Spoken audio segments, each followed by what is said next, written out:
What's up, everybody? And congratulations, you have found the great new baseball show that is District Baseball. It is our first ever episode. We could not be more excited. For those of you that have been with us from the beginning, we appreciate you sticking with us. And for those of you who are new, welcome. And again, congratulations, because this is the best baseball show. You've stumbled upon a gold mine, and you should reward yourself for that. You should give yourself a pat on the back. But I am Nick. You can follow me on was gonna say Twitter, but I guess it's X now, at the Coach Moose, and I am joined by the one, the only Trey. You can follow him on Twitter at reverse two R's two S's, and I'm sure you know him because if you're here watching on YouTube, you know who he is. You know the man, the myth, the legend that is Trey. But Trey, what's going on? Nick, it's going really well. I'm super excited to be doing this show more often, basically, and just having more content to post. It's gonna be fun. We're gonna be using September kind of as a little test run on this Yep. show, and then make sure if you guys do enjoy, make sure to leave us feedback as well because we want to improve in the off season as well. But yeah, I'm super excited, and I'm really excited to get into some baseball talk. Yeah, absolutely. So, like I said, this is a new show, and we are using this as kind of a ramp up period for 2024, ironing out all the kinks and seeing what we can do better, what we are doing well, and all that good stuff. So, as always, we wouldn't have a show if it weren't for the fans and you guys, your support. So please let us know what you think and hopefully you enjoy it. But yeah, we've got a packed episode for you today. And off the top, so, so it's funny. So if we recorded this last week, if last week was our first ever episode, we are flying high, cloud nine. Nationals are back, baby. So Playoff back. hopes. I for those that don't know, I run the District on Deck account on Twitter and site as well. But I made a joke. I think it was during the Yankee series. As like the Yankees, or excuse me, the Nationals are one series win away from being necessarily put on every in the hunt graphic, and it happened because not only did they take the series from the Yankees, they took one against the Marlins as well, and I saw one. I saw an in the hunt graphic, or at least a wild card graphic that had the Nationals, 7.5 games back or whatever it was at the time. And it was awesome. Same record as the Padres, that had all of its implications after last year. And then, of course, the back and forth with the Mets and what's his name, Chris Clemmer from Oh yeah, Barstool. Barstool. That's been going on, and that's been a joy. So again, if you caught us last week, it would have been great. But alas, reality set in. The Nats are now sliding after getting swept in 4 games by the Marlins. What are they, 2-11 against the Marlins on the year? Basically, single-handedly, keeping the Marlins playoff hopes alive because the Marlins have a losing record against the rest of baseball. Um, but yeah, Trey, what were your thoughts on how the series unfolded and what the team is looking at like right now? Well, I thought we finally slayed those fish, but it wasn't meant to be this time. Turns out we were the fish being slayed. Yeah, for real. Yeah, it's really funny that we were technically in the hunt. We tied the Padres, who have been in the hunt the entire season. So you got to put us right there. But yeah, we've been sliding. The Marlins series was pretty pathetic. I mean, they played the sloppy. That was probably the sloppiest series they played all year, especially in the field. Lots of miscues, errors, missing the ball, throwing to the wrong base. Base running has been pretty suspect last week. So honestly, the fundamentals have been bad. And basically everything that the Nationals were doing well in August, they did poorly against the Marlins. Pitching, defense, hitting, good at bats, clutch. Haven't had really any of those. So they'll be definitely looking to basically kind of wipe the slate clean of that Marlins series and head on to the next one. Yeah, and it doesn't really get much easier, for the Yeah, final month. A lot of divisional absolutely. matchups, Yeah, a lot of Braves, a some lot of Dodgers, I Braves. believe, or did Yep. we might be done with? Yeah, No, the I can't Dodgers remember. are next weekend. Yeah. So pretty rough. And so the Nats are basically out of it, which kind of just leads us directly into talking about the young pitching Yeah. because at this point, we're not really competing for a playoff spot. So it's probably time to start reining in the innings, skipping starts. They've already gone to a 6-man rotation. But at this point, with some of the guys that are looking very fatigued, like Gray and Gore, it's pretty crucial, honestly, that they get a start skipped in September just to get a little extra rest. Yeah, we'll talk about Gray first, or I will talk about Gray first because obviously he pitched today, and unfortunately it was just more of the same. Like I guess the final results weren't as ugly as some of the previous results, but they still weren't great. Only 4 innings. Yeah, he only allowed what 2 or 3 earned runs, but it just was not an effective, efficient start. Like and I hate saying this. I don't want to, put it out into the atmosphere or, let the baseball gods hear me, but he's performing like a long reliever where it's like he can give you a very inefficient 3 to 4 innings. But like he gets you through those 3 to 4 innings and, it's okay. But that's what he's looking like right now. And it stinks because, people are going to throw the stuff plus at me and stuff like that, which it is what it is. And I get, there's a bit of luck to Josiah's first half performance, but he was showing the ability to get deep into the games, to keep his pitch count down, to keep the walks down for an extended period of time. It wasn't obviously a full season as we're seeing now, but it wasn't a flash. A flash implies it was just a couple of starts. Like it was the majority of the season. Yeah, even pretty much if the entire first half. Right. Like even if he stinks it up in September, which, it's where it's trending, like still the majority of the season, we got good Josiah Gray. Now it's just about getting good Josiah Gray, over the full season, which, is this topic at hand. But seeing him visibly frustrated today over, the sun monsters, everyone's calling it, like the day games at Nationals Park, like the sun is just brutal. Like it happened to us a lot early in the season, and Jacob Young lost a ball in the sun in center field, but like Josiah still walked 2 guys after that, and like he walked in 2 runs. Like you can't be frustrated over someone not catching a fly ball if you're going to turn around and walk the next 2 guys. Gore, on the other hand, seems like he's on the bereavement list right now. And I don't know if we have many details. Obviously, we hope everything's all right. It seems like he is going to miss a start just because of that. And like Patrick Corbin's going to go on 5 days rest. And, that was one of the benefits of going to the 6-man rotation. So it seems like he's going to miss a start as it just so happened. So I think that is obviously going to help Gore. And because, Gore's missing a start, I think it makes sense to have Gray miss a start. And, like you said, we're not in the playoffs. Like there's no really hope for it. Who cares who starts? If Corey Abbott has to get called up to start a game, is that really the end of the world if it means like the better long-term health of Josiah Gray? Like, no, I don't think so. Yeah, and Corey Abbott threw 6 shutout innings with 8 Ks The Rochester lab is unreal. Like yeah, I'm seeing, starting to believe that it's really a thing. Like I keep every seeing guy that comes up. Yeah, I keep seeing the Jackson Rutledge stat lines, and I used to be really high on Jackson Rutledge, and then I came crashing down, and now I'm kind of like okay as far as like hype and anticipation for him. He still walks too many guys, but like I see 5 scoreless innings, and I'm just like, why can't he be Blake Snell where he shoves, he walks some guys, but he can shove? Like I'm like now talking myself back into it. Like let's get some Jackson Rutledge up here when Yeah, I no, know I'd love like to he's see not him. ready. I'd love to see him next season though, for sure. Oh, yeah. Speaking of Rochester, Rochester has sent us some, pretty good replacements, which, I think back to the Derek Hill and, the Blake Rutherford and even Alex Call, like how they lit up AAA, and obviously not so great in the majors, but Carter Kieboom came up, Travis Blankenhorn came up, and Amos Willingham was recalled. And all 3 of them, Kieboom has cooled a little bit as of late, but he hit some big home runs in the Yankee series. And what was the series after that? I can't remember, where he hit what ended up being one of the basically the game winning run.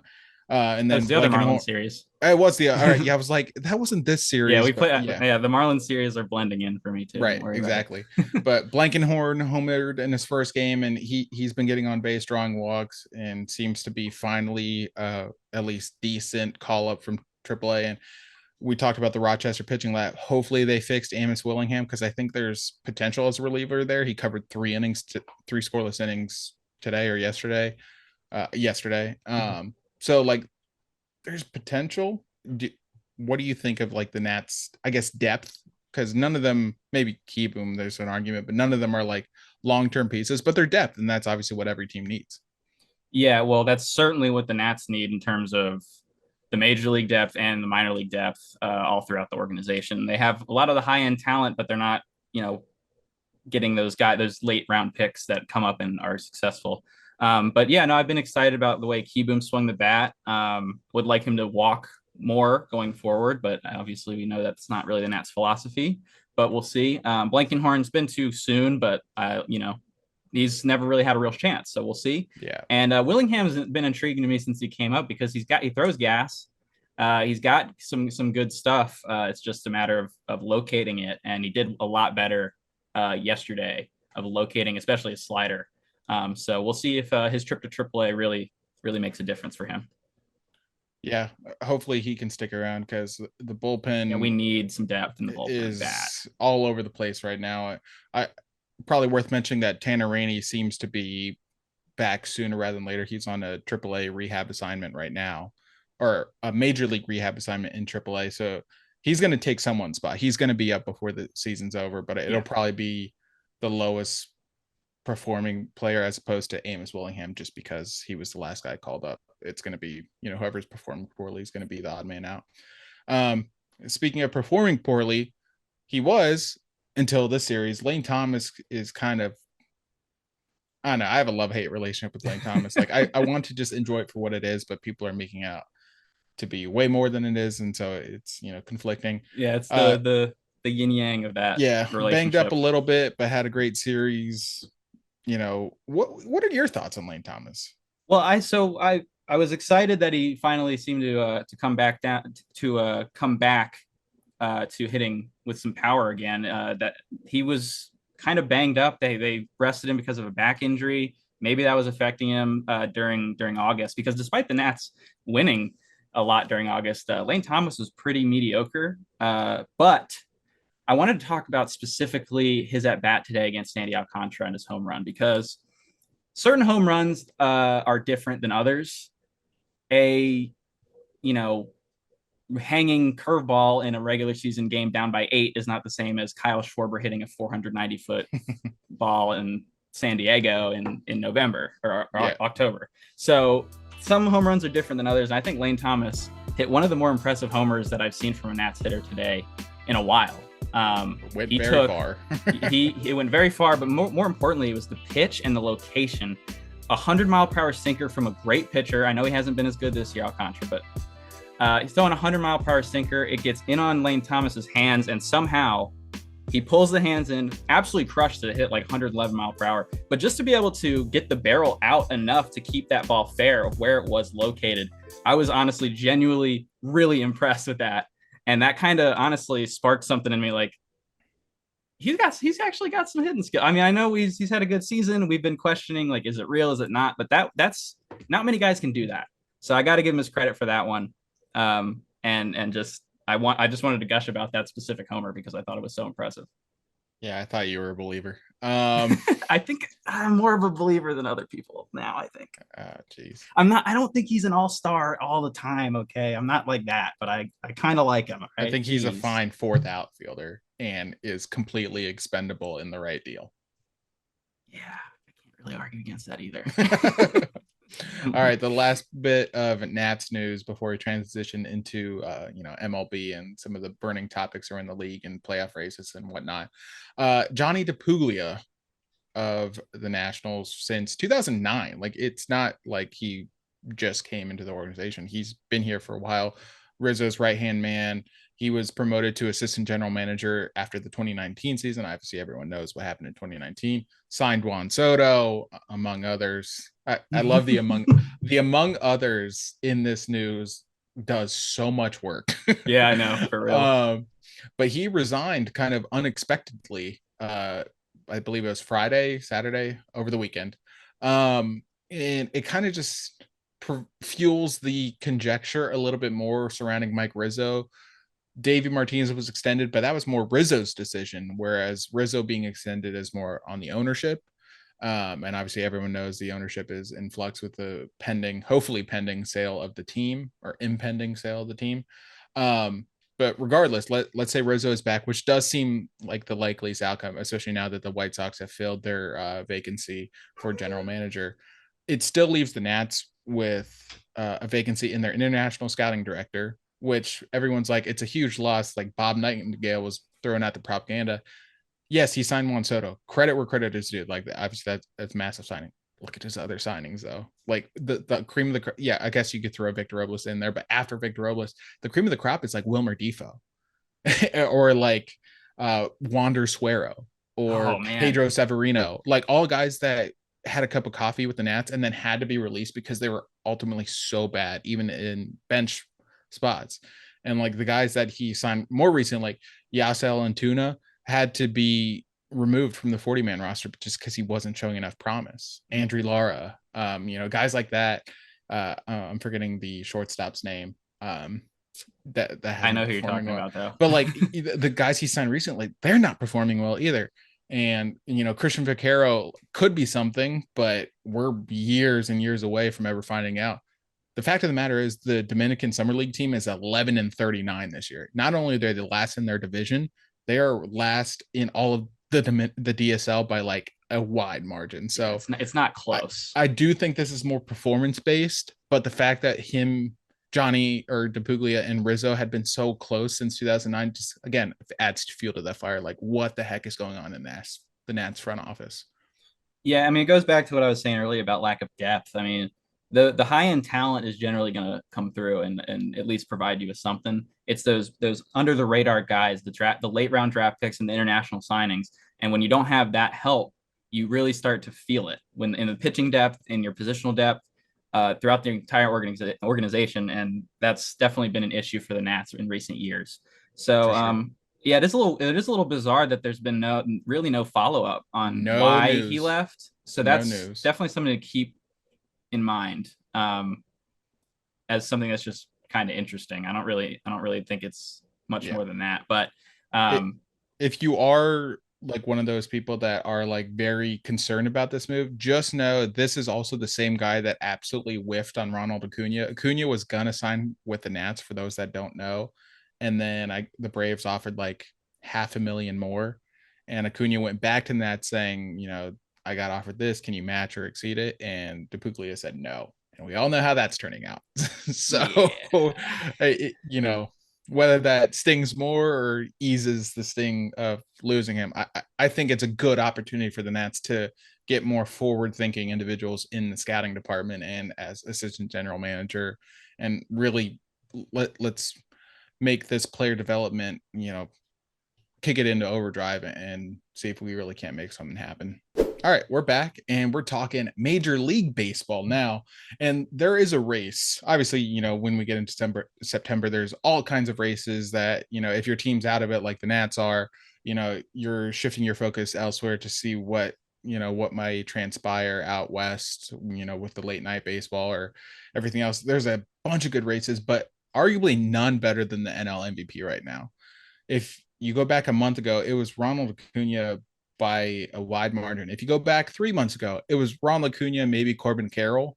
But this is just to say Ronald Acuna has been kind of the favorite for 75% of the season until one Marcus Lynn Betts has turned it on. We talked about the Nats being great in August. Mookie Betts had like the August to remember for a lifetime. But if you look at their stats as it is right now, and we're recording September 3rd, Mookie Betts 7.6 F4, 313 average, 1021 OPS, 38 home runs. Acuna 7 F4, 337 average, 101, or excuse me, 1001 OPS and 32 home runs. But obviously Acuna just got to 60 steals, which is a big insane. milestone in and of itself. Yeah, it's crazy.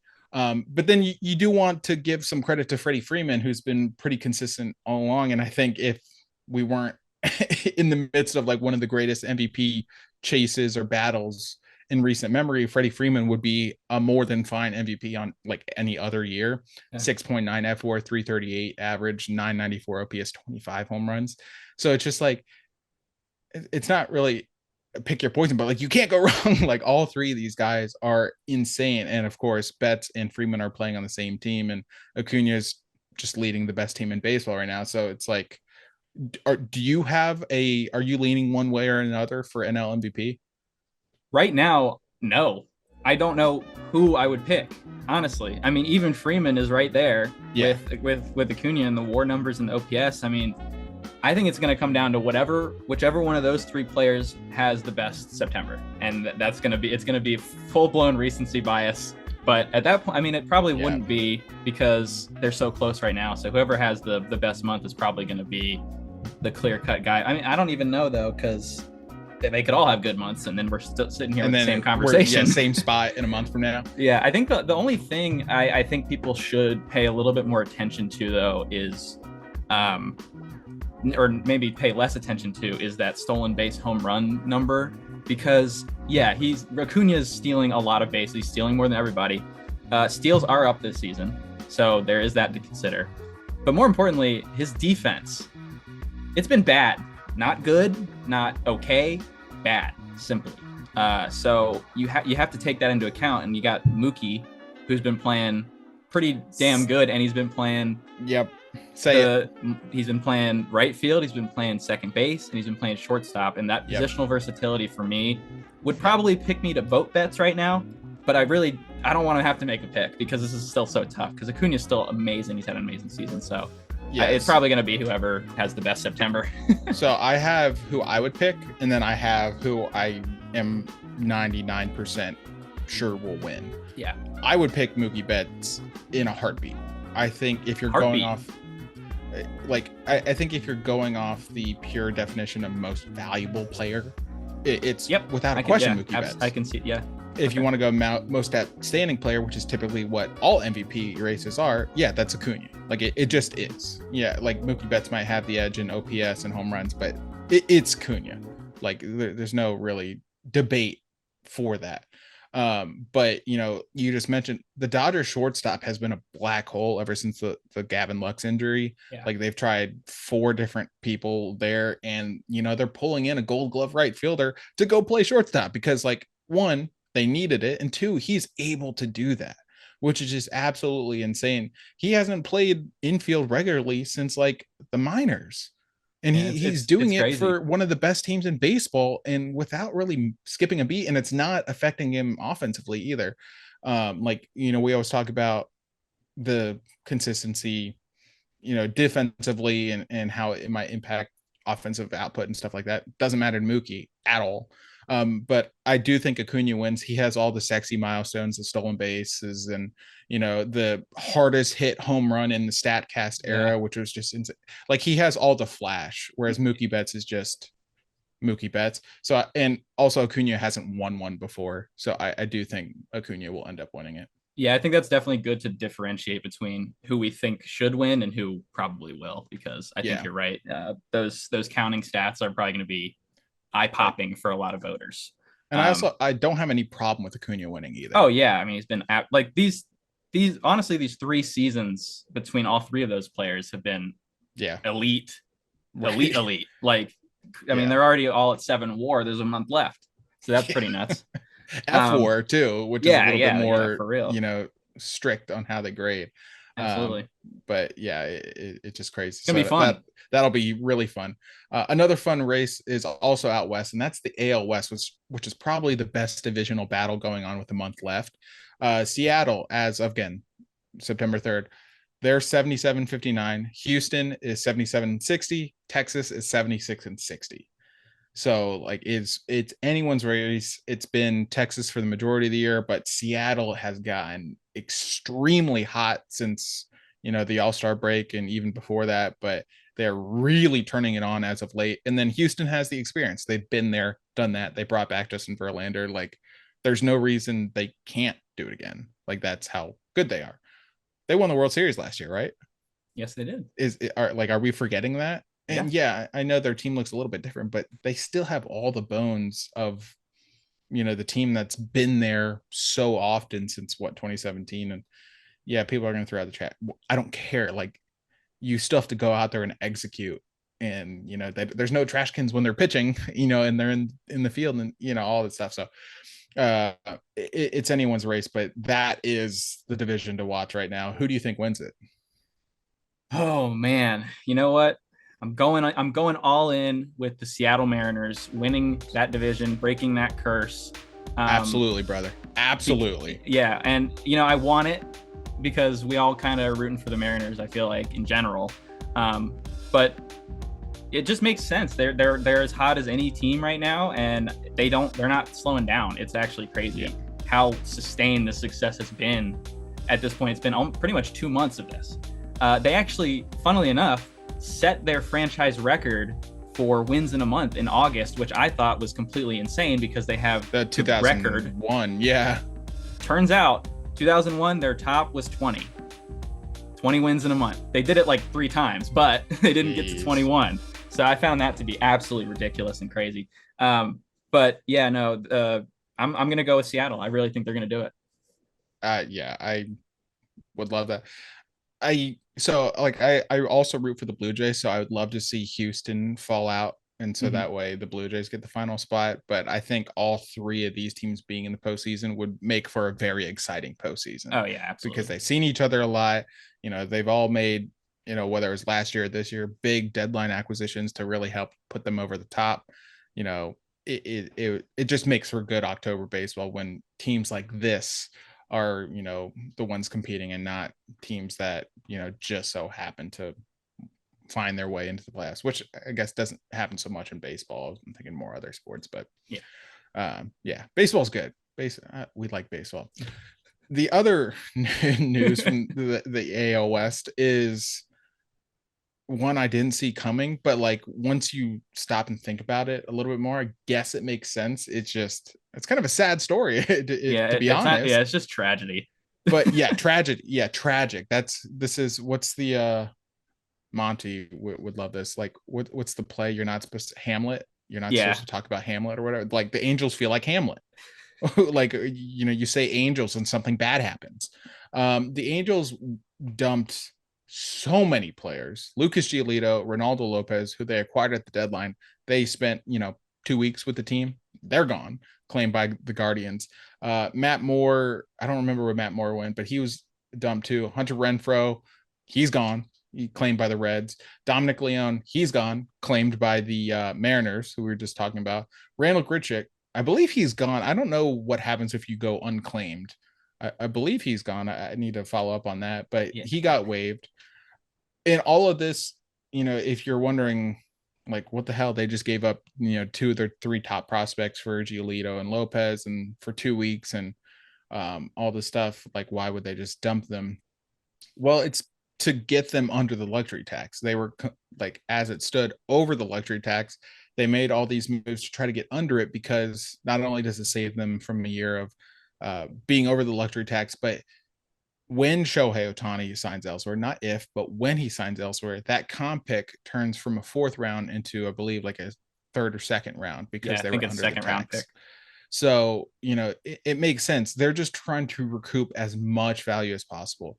If you look at the salary that they dumped, it was only like, I think about $6 million, which is really not a lot, but it's for basically 1 month of baseball. And it was just actually it wasn't enough, because Grichuk, in true Angels tragedy, Grichuk was not claimed, so it did not get them under it. But then they put Max Stassi on the restricted list and are not paying him for September, which knocked them back down. So I guess kind of creative maneuvering to get them back under it. But yeah, this is all just a failed deadline, and it's tragic. Yeah, because I loved the aggressiveness. I thought it was stupid. I thought you just take the haul for Ohtani and turn your team around, like I guess what the Nats did with Soto. But I appreciated them going in. It could not have blown up any more spectacularly than it did. Yeah, I mean, you pretty much hit it right on the head. But I kind of respect it. I respect their decision to go for it. Yeah, I respect their decision to go for it, even though it was definitely stupid. They made their choice and went for it, and I respect the fact that they have immediately recognized that they were stupid. because a lot of times it'll take a lot longer to realize you were dumb. Oh, yeah. The Rockies are still in that position where their guys don't realize that they're stupid. So it's like it's almost like a step towards realizing, yeah, we're bad. We did a bad thing. Let's just end it quick. Yeah. So I kind of respect that part, Yeah. although it's fixing their own silly mistake. But Yeah, they uh, didn't let it drag out, which I guess there's something to be said, but it's just, and that we didn't even talk about Mike Trout coming back for 24 hours before being injured again. yeah, I know. It's a Like full blown disaster it's in it's Anaheim. it's so bad. It's so bad. Yeah. Sorry, Angels fans. Yeah, I was so sorry about that. I'm sure you're used to this. Hope things get better, but it does not sound like it's any hope on the horizon. All right, a final bit of news. We're gonna go down to the farm, talk some minor league baseball for the Nats, and we're gonna put the spotlight on Harrisburg, which normally, under basically any other circumstances, would be a great thing, an exciting thing. But unfortunately, right now, there's a bit of the Harrisburg Blues going on since Dylan Cruz got called up aggressively. Like, but let's not get it twisted. Like, getting promoted from single A over high A to double A is a big step. So seeing Dylan Cruz struggle initially through his 10 games in Harrisburg is not too concerning. What's concerning is the entire lineup's gone cold. If you look at James Wood, he has like a 650 OPS in his last 10 games. We're going to use 10 games because obviously that's when Dylan Cruz got called up, but he has a 650 OPS. He's striking out 36% of the time. Brady House has like a 590 OPS. He's striking out 26% of the time. Trey Lipscomb, who had been like the darling of the double A season, he has been on fire. He is significantly cooled off as of late. 340 OPS in his last 10 games. He's not striking out as much, so that's good that he's still maintaining some bat to ball skill. The big concern, and one we really need to have a conversation about in the offseason, is Robert Hassel III. This dude Yeah. may not see the majors at this point. Like, they're just not, between the injuries, like hamate injury is not an easy thing to come back from, but between the injuries and just the lack of performance, like, we may not see him in the majors at least anytime soon. He has a 360 OPS in his last 10 games. He's striking out 49% of the time, dude. Yeah, that was what I was gonna say. Was my biggest concern is the K rate with Hassel. It's I'm actually gonna blame myself for this All because right, Trey's fault. You heard it here first. I'm Trey's pretty fault. sure I tweeted something along the lines of, "This is the double A murderers row." I put out an article along the same line, so you're not alone in the fault here. Yeah, murderers row, as in they have all died. So like it's Call really an bad. ambulance, but not for their opponent. Yeah, it's really bad that all I don't get it. It's just all of them. They were all doing so well, and then Cruz came up, and now they're all, or well, not Hassel hasn't didn't do that well, but Lipscomb, House, Wood, they were all doing well. So that's weird. Hopefully, it's just kind of an anomaly, some kind of they're fatigued. I don't know, something, because that's just kind of bizarre. I'm not even. I feel like we'll probably end up forgetting that this happened at some point, but like it is pretty weird to look at, especially after we thought they were going to be so Yeah, hopefully it's good. just a bump in the road, but like, no, let me rephrase. I don't hate being the "I told you so" guy. I hate that it had to come under these circumstances. Yeah. People are talking way too much about Dylan Cruz is going to be in the major leagues by the end of the year, and just crazy talk. And they're like, oh well, Juan Soto did it. Why can't Dylan Cruz do it? I'm just like, if we're gonna compare everyone to Juan Soto, like, what's the He also point? didn't do that like that either. So Well, he he didn't came, come up the he same came, he year. skipped AAA, and Yeah, yeah. he only spent like 19 games or even less than that in Double A. So it was very aggressive. But again, Yeah, he had a year before that, but he got hurt. But yeah, but we can't go around comparing dudes to Juan Soto. Like, that's just like, what are we doing here? We can't do that. So I'm not concerned. It just stinks because it was so cool to see them all play together.